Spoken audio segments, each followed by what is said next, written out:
All right. This is these are like the warp cores that are in the first design. All right. This is a secondary. I don't believe that this design is gonna work, and here's why. Um, Space is rushing inward due to the curvature of this semicircle. The space is rushing inward, and then out here, the space is rushing inward to fill in the gap. But you have this space rushing outward because the particles are pushing against the surface here. It's rushing outward, and because this is rushing inward and this is rushing outward, it's counterintuitive. It will interfere with each other.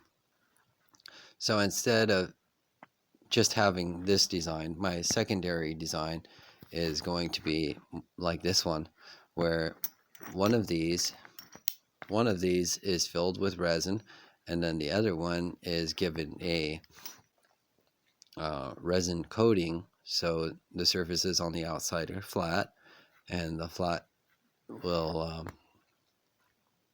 cancel out the curvature, and so thus you have space rushing inward on this side, and then you have space rushing outward on this side, and then it won't be contradictory to itself, its own field. All right.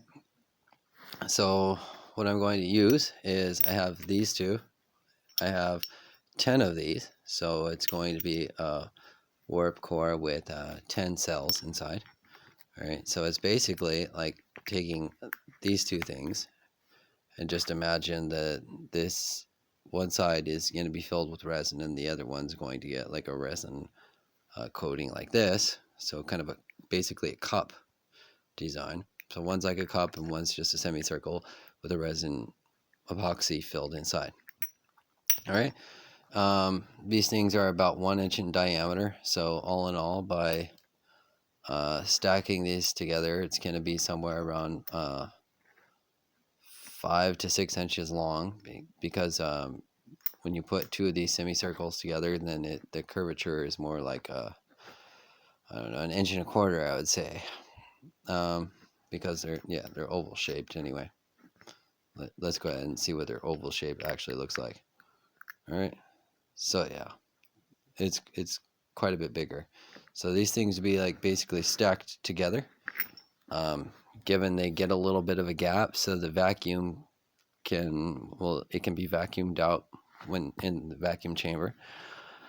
And what the microwaves do is the microwaves shoot electrons, and electrons go through the vacuum chamber, and because they're moving, oscillating, then anything in the proximity is also going to be oscillating. So it's basically like saying that space is oscillating because of the microwaves, and any quantum particles that get jammed in between these microwaves also start oscillating. So anything that's close to the surface, the quantum foam or virtual particles, will start banging up against the curvature.